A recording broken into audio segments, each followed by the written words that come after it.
This is Hog Farmer Chris and the 2022 Commanders Fan of the Year. Before you listen to Red Zone in the Lab podcast, I want to thank you for your support in bringing awareness to the Hog Farmers Charitable Foundation, which helps children and their families affected by pediatric cancer. You truly make a difference. And with that being said, please don't forget to subscribe to the podcast on YouTube. Love.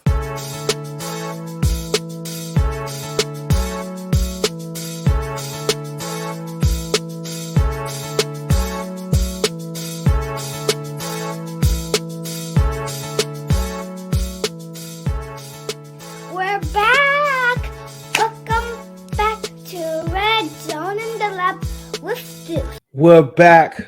Welcome back to Red Zone in the Lab podcast. I am Deuce, and joining me today, I don't know, it's like a third, fourth time being on the show, man. Probably third. Third. My man Yuji, man, Kansas City Chiefs fan, man.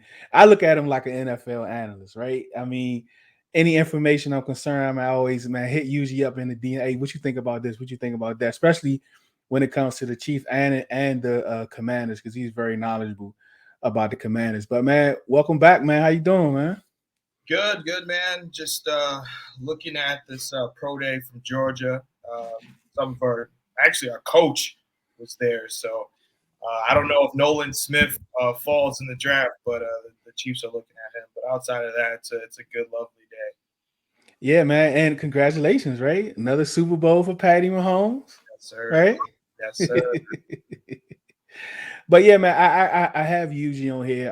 Of course, the Commanders signed Andrew Wylie, right tackle, right guard. I'm not sure which one, but we're gonna definitely find out today which one he is from the Kansas City Chiefs. From what I do know, how everyone watched that game in the Super Bowl, he played phenomenal, right? And a lot of people want to blame it on on the turf and this and that. But he played phenomenal to me, and when we talk about him, I mean, I know usually is a stat guy, but for me, I can look at stats, right? I can look at stats. I can look at his pressure, sacks given. I can look at all that, but I want to know about the eye test. I don't watch a lot of Kansas City games, so that's what I really want from him. But as far as Andrew Wylie, like, just give us a little background, how long he's been on the team, any ups, any lows he's been through, his progression from year over. I mean, ideally, brought him in a couple years ago as a swing tackle. Played a little bit guard. Basically moved around the line, similar to Nick Allegretti. I'm not sure if you are familiar with that player, but just brings us like more depth to move around the line and things like that. And then with the injury to Lucas Niang, which actually was our true starting right tackle, Wylie was, had the opportunity to come back one more year and play for us, and he's done a good job. There is some ups and downs, but for what we got out of him and the productivity level, you can't go back. And obviously winning the Super Bowl with him as well. So I just think that he's a lineman that creates flexibility. Like, I don't know the right tackle situation with the Commanders, if you guys are going to stick with that right tackle or move him inside. You can say the same exact thing with Andrew Wylie as well. He has a flexibility to play guard or tackle. Left tackle is just not that's not the case, but definitely guard or right tackle. So this is our situation. Right tackle Sam Cosmi. He was drafted to play right tackle. His rookie year, he did really, really well. But of course, he had All-Pro Brandon Sheriff next to him at right guard. This year, the right guard situation was just horrible. He played horrible. He had some really bad numbers. He had some really bad games. He was kind of fighting injury. So it came to a point in the season when they were rotating him from tackle to guard.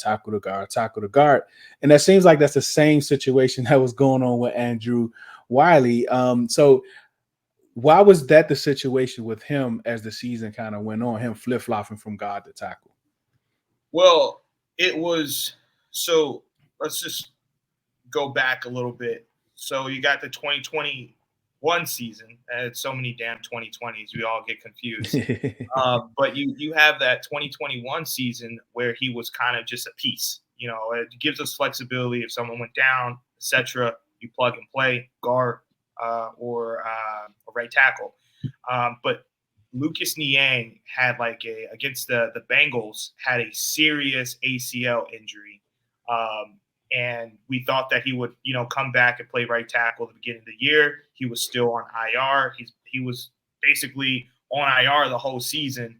And we had to re-sign Wylie and say, okay, you're going to start at right tackle. So that whole year of 2022, he played right tackle. So it wasn't, moving him around. But before that season, he was kind of like that depth piece, like a Nick Allegretti or, some of the Eagles offensive linemen, their backups guys. If someone went down, their backups feel comfortable playing guard or tackle. Similar situation with us. He was a really good player for us as well. So Bieniemy, right? Thank you so much for Eric Bieniemy. You was like one of the ones with me. As soon as we fired Scott Turner, he was my number one. I didn't have a 1A. I didn't have a number 2. To me, it just made so much sense. And of course, I asked you to come up in one of the spaces, and you just laid it out for everyone about who Eric Bieniemy is. But do you think how much of an input do you think he had in bringing over Wylie, and why would you think he would want him here? Well, I mean, you know him, right? You're familiar with him. It's a familiar guy, and Wylie, to me, and some Chiefs fans hate him. Some Chiefs fans say, "Hey, I think he has more to grow at right tackle." It's damn near his first year playing right tackle as a true starter, and I think Eric Bieniemy feels the same way. Where it's like you know the player, there's probably still more to get out of him. Let's bring him in, and if you look at the contract, it was a nice size contract, and it gives you some flexibility to say, okay, we have a right tackle now, and we can play year 1, year 2 with him. But if we need to replace him, we can. So I just think that's why, and obviously the relationship with Wylie and EB, it's a strong one. So that's mainly the reason why he brought. And you look at the tackle market. I go into spaces all the time and I complain and say there is a tackle crisis. When you look at the top 10 tackles, going all the way down to Ryan Ramczyk, you got to ask yourself, are these good players that can get these $80 million deals and things like that? Same thing with the left tackle position. Look, it's what, the third day of free agency, and Orlando Brown Jr. has not even had an offer.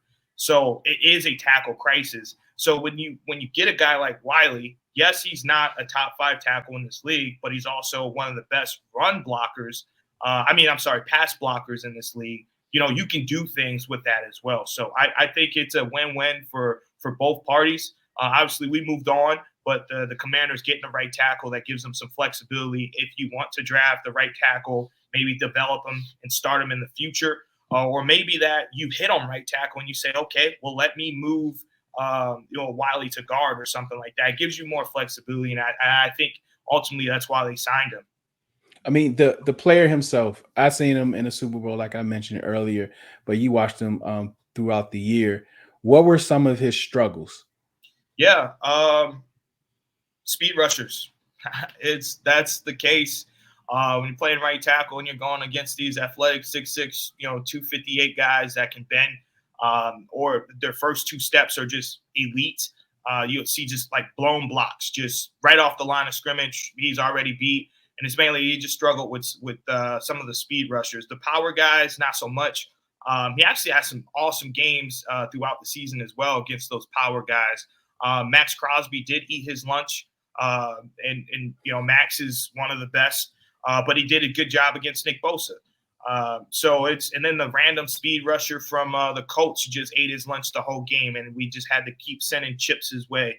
And sometimes had, Noah Gray or Kelsey kind of help and chip as well. So it's the speed rushers. The guys that have those first 2 crazy steps are usually where he struggles at. And his strengths? I guess he has power. He has power because those power rushers, those first 2 steps, he just boom, bang them off the line. And then they can't do anything. Multiple times you'll see in a game where you're just like, why does Pat Mahomes have all this time in the pocket? It's because those guys think that they're stronger than Wylie. They get stood up and they're just sitting there like, damn, I got to do something. And it looks like a contained kind of pressure where they're they're rushing Mahomes. They get stood up, and then they're just sitting there kind of containing. It's like, nah, man, you stuck. Wylie got you. He got you in hell right now. Before we get started with the podcast, I want you all to go check out You Grow Girl. That's Grow, Grow, written by a dear friend of mine, Jay Smith. It's for daily affirmations for Black women. It is filled with beautiful, colorful images of Black women and powerful affirmations. You can find it at Amazon at Amazon.com. Patrick Mahomes and the Chiefs, y'all face elite pass rushers, probably more than any other team in the league in a sense. I mean, that division itself. How is he with those guys? And I know you mentioned something about like elite or speed rushers. I mean, does he have any games when he showed, he might have won this one? Yeah. Well, in our division, obviously the Broncos pretty well. I would say he lost more than won because, I mean, the Chargers game was fantastic, but the Chargers was also dealing with some injuries and things like that. The second Chargers game. Then Max Crosby, it's like a second quarter, he's doing well. Then Max finally figures it out, and then Max has a good game. And then what was it? So you got and obviously the Broncos, but there's been like the first game, and I know we're talking about strengths, but the first game against the Chargers, Andrew Wylie if you watch that game, they dictated the Chargers defense dictated the amount of kind of play concepts that we can draw up in the passing game because the pressures were so instant. When Bosa and Mac were there together, it was hell, and it was a hard challenge for him, and honestly, that's why it was a tough battle. But throughout the season, he got better. I say out of conference games, he got better. The 49ers game, obviously in the Super Bowl, regardless of the footing and things like that. But in conference, because of those guys are just so good, and the combinations of edge rushers, and then like you don't want to get into stats, but like you can look at the stats where Mahomes has total of the offense has 7,000 yards, right? Number one in the NFL, and a high percentage of that is coming from passing. You look at the total snaps, he had over 1,000 snaps in an offense, and I would say less than 40% of those snaps are coming through run. So that a large majority of those snaps are passing. Like, you're not going to get I don't care if you're Trent Williams, you're going to get beat if those stats are going to be displayed on the field. So a lot of passing, and the edge guys that we play against are really, really good. So some of them are the best at their position. I mean, we had issues all over our front line, and we're going to talk about passing screens. No, we could not run screens. Like, our O-line could not get out there. They could not set blocks up. They were always late, end up getting penalties. I mean, our screen game was terrible. And that's a shame, right? Because we have some pretty good playmakers on our team that can really work in space. How is he out on the perimeter? Yeah, I mean, he's not a Trey Smith, right? You've probably seen highlights of Trey Smith just running, 10 yards out the field, booming. But Wylie can get out there. He's athletic enough to get out there. And our offense, our offense likes to create people, throw guys in space, screens, whether it's bubbles, really getting out in space. And Wylie was able to do that as well. So I think you'll be able to do those things on the right side. I'm not worried about the whole screen game and things. He's definitely good enough to do that. I think the concern is who's your guard, and can they be able to, kind of do what Trey Smith does. And in the running game, we had an issue of getting to the second level. Right, our O-line just couldn't get to the second level. If you actually look at Brian Robinson, you look at our stats, you see our rushing, you see how effective he was, you see his yards per game, and you would think, in his average per run, you would say, they had a pretty good O-line. But most of the time, he was always getting hit in the backfield. He was most of the time getting through small creases because the O-line couldn't really get any push. They was pretty much like stalemates, and you had to get skinny to try to find different holes, or he's running right into the back of him and kind of pushing him to the point where it wasn't a vision thing, because Brian Robinson has great vision, but it just wasn't nowhere for him to run. So we had issues with that. So when it comes to double team, reach blocking, being able to pass off, get to the second level, how is Andrew Wylie in the run game? Well, you gotta think about this. The Chiefs' offensive line, as a unit, probably top 5 in NFL. You have Creed, you have Trey, you have Tooney, obviously Orlando Brown at that moment. A lot of communication. So those guys are going to the next level. When you were talking, I was thinking of a run. Clyde Edwards-Helaire gets the Chargers early in the season. Might have been maybe like a blast or power to the right side, and it just ripped off and basically won us the game. That was to Wylie's side, and he was able to go up to the next level as well, push the guy, damn near 10 yards up the field. He has that ability to do that. It's just when you're talking about, being up to get to the second level, one player just can't do that. It has to be the unit and, being able to communicate. And since Wylie has that experience, playing with those guys at a high level, I think that's what he adds in that locker room as well, in that offensive line, where they're able to kind of communicate and be able to, impact that run game and move to the second level. Same thing with the passing game. Like this dude, this is I guess a sidebar when you think about the Kansas City Chiefs, right? You have Patrick Mahomes as your quarterback and Eric Bieniemy as well, right? They have seen the most exotic blitzes, the most exotic zone coverages, all different fronts. You watch the Colts game, they literally had a 3-by-1. When we talk about 3-by-1, we're talking about receiver sets, but they had three. They had two defensive tackles and an edge on the left side, and they loaded it up to force a one-on-one with Andrew Wylie. But you don't see that in the NFL. You see it against the Chiefs, right? You see all these kind of crazy fronts. That adds value, right? When you talk about a coaching aspect of it as a right tackle, and EB saying, hey, we got a guy that's seen everything and some, that helps. So I think that really brings the value in as well when you talk about communication, getting out to the second level, and also pass blocking and run blocking. So, it's that just coming from Kansas City adds a lot. That's a real good point. The man, Wylie, right? His character, what type of teammate he is, him doing press conferences and things like that. What type of person are we looking at having here with the Commanders? I think you get an ultimate pro. And what I mean by that is carries himself the right way, has a nice wife, family man, teammates love him.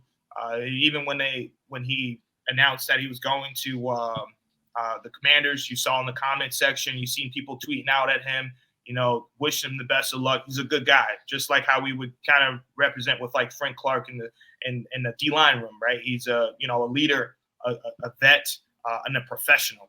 You wouldn't have to worry about him being cocky or like, you're the Commanders, you don't know anything about winning Super Bowls. Like, no, he's an ultimate team player. If you were to ask him to say, hey, I know that you're getting paid right tackle money, but I want you to play left tackle, or I want you to play guard. He's not going to say, oh, this is beyond I can't do this, or that I need more money. He's going to do it. He's an ultimate team player. And you'll see that a lot of the Chiefs players and coaches, they're all about team first, similar to the old Patriots way. So you're getting an ultimate pro. Yeah, man. I'm looking forward to that for sure. So let me ask you a question. So all in all, like you know about our team, you know about Sam Cosmi, Yep. You know about, of course, the person we're speaking of, Wylie, this long time. Is this that right side with Cosmi and right guard? Because that's what reports came in from ESPN, local guy that we kind of trust. That he said that what the goal is to have him at right tackle and Cosmi at right guard. Do we still need to address that side of the ball as far as competition to compete for a starting job, or can we go into the all season with these two guys penciled in as starters? The answer is yes and no, because you want to add another guy. Actually, you want to add two guys. You want to add a swing tackle, and then you also want, I wouldn't say a tweener, but a guy that can play guard and tackle. Whether you draft a guard or you sign in a tackle just to bring that extra flexibility, I think you go that route as well. So it's not like, okay, these guys are penciled in, which I think those two will start, but you want some insurance, right? You like if a Wylie goes down or the guard goes down, at least you have someone that you feel comfortable playing guard or playing tackle. Maybe the left tackle goes down, and you wouldn't want Wylie to play a left tackle, but maybe you have to shift around the line and move Wylie to left tackle, and now that tackle that you drafted can step in, or that tackle that you signed can step in as well. So I think you guys aren't finished with addressing that offensive line on the right side. I would expect a guard to be drafted because there is some developmental guards in this draft class. We were talking on Spaces about some of the guards and tackles, and I think maybe you go and draft a real kind of crazy athletic guy out of BYU at tackle, and see if it sticks, it sticks. If not, okay. But it definitely a day 3 guy. Yeah, appreciate this, Yuji, man. Appreciate you for stopping on. Drop your Twitter handle or whatever you're working on right now. Hey, man, I ain't dropping no Twitter. I'm gonna get banned, man. I ain't dropping no socials, no nothing. That man got 100 burners, I ain't got nothing. But I will say, man, it's been an honor to be on this show again. If I know you do the preseason thing. If you want to invite me, I was right. You were. I was spot on about the rookies. But so if you want to invite me on again, or even some pre-draft stuff or whatever you're working on, if you want some, combine or just chat up, then I'll definitely be able to jump on. Yeah, most definitely. I'm definitely gonna look out. You're one of my guys I trust. I even tell my guys in the chat, man, look, man, you usually say this, and that. That's what I'm going with. Because actually, when we was talking about Wylie the other day, another guy that was in there was kind of on the opposite side of you. I mean, he was still in there. I don't want to say his name. I don't know if you could kind of figure that out. But I'm telling, hey, look, man, on this one, I'm going with Yuji. I mean, Yuji, like that guy has the stats, right? But Yuji has the stats and he has the eye, right? Because he watches them every day. He follows them. He knows who Wylie is. So that's who I'm going with. But for sure, man, I appreciate you, man. I appreciate everyone out there for watching. I thank you for listening.